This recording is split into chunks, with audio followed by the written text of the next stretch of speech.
Do you keep track of your paddles by making notes for future reference?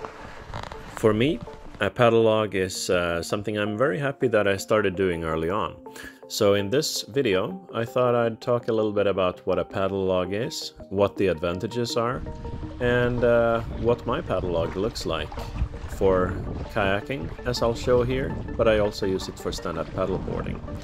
A paddle log could be as easy as some physical notes in a notebook from your paddles, or automatic information in an app, or more extensive notes in a spreadsheet. Why a paddle log? Well, if you paddle frequently or regularly, sometimes there are interesting things. Think of it like a travel diary. Sometimes you come across interesting things on the water, unexpected things. Could be things that you normally don't see, or it could be weather conditions that are unusual, or you might simply want to make note of where you paddled, how long, who was with you, what you were paddling in, and any other notes. For me, measuring the distance while paddling has become a habit, and I like having the statistics later on. So for measuring distance, you could use an app on your phone, such as Strava, Paddle Logger. I believe on Apple it's called Workout. Let me know in the comments. I use Samsung Health, and that works both on my phone or on my smartwatch. I use a Samsung Galaxy Watch 4, and in connection with Samsung Health, it's very convenient. 9 minutes 50 seconds. Lap speed 6.0 kilometers per hour. Total 4 hours 13 minutes 45 seconds. Total 23 kilometers. If you're out on a longer paddle trip, measuring distance or tracking your workout can actually be taxing for the battery of your phone. So I prefer to use my smartwatch for this, and that gives me the distance paddled, the speed, and actual GPS data for where I've paddled, and also my heart rate and things like this. Here we can see, for example, where I had a little bit of fun during my 42 kilometers marathon paddle last year, where I actually paddled in a way so I could track the distance 42 kilometers on my GPS tracker. Wasn't easy to do, but somehow it worked out. Of course, another option is, you could manually do it on a map technically, or you can get a pretty good estimate by using Google Maps. So I use this whenever my watch ran out of battery, or for some other reason it wasn't feasible to get the data from my watch directly. And in that case, I simply right-click in Google Maps, I select measure distance, and then I click using waypoints, following the way I've paddled until I get the full distance. It won't be perfect, obviously, because you're estimating fairly straight lines, and in reality you might be paddling a little bit further left and right and veering to the side here and there. But it gives you a pretty good estimate, and it's actually quite useful. If you're in unfamiliar waters, it's also great for planning ahead of your paddle.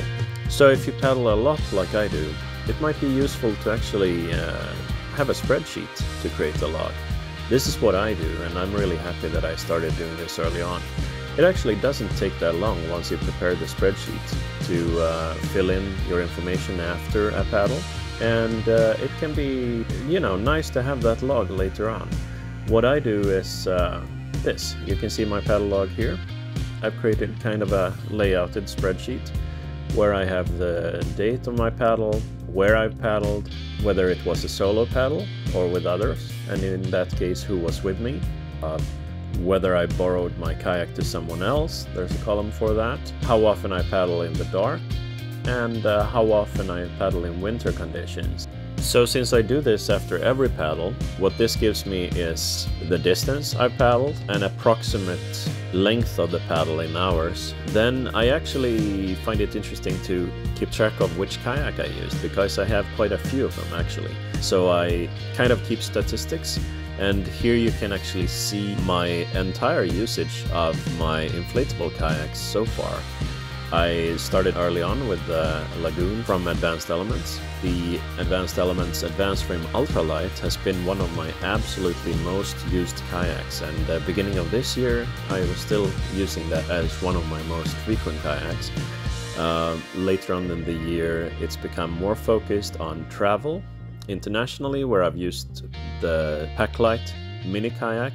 I've tried out the itiwit X100 Plus tandem kayak a bit, and mostly I've actually used the itiwit X500 Strength Fit, which is my fastest kayak.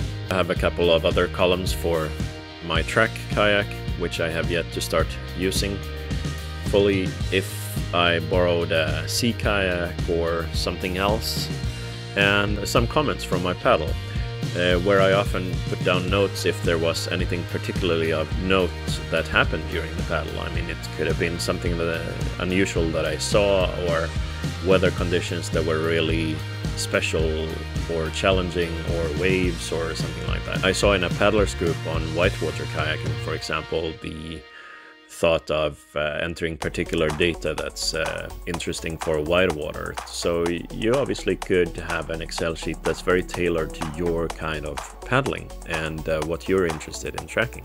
So a few tips and tricks if you're doing this in Microsoft Excel. I use some basic calculations simply with summaries, for example, of the column of distance and of number of paddles and total number of hours and such, which gives me summary data, meaning that I can see that I've reached a total of 1,000 kilometers, for example. I have, as you can see, the total number of paddles, the number of paddles solo with others, how many times I've borrowed one of my kayaks to someone else, how often I've paddled in the dark, in the ice and snow, and statistics for each kayak.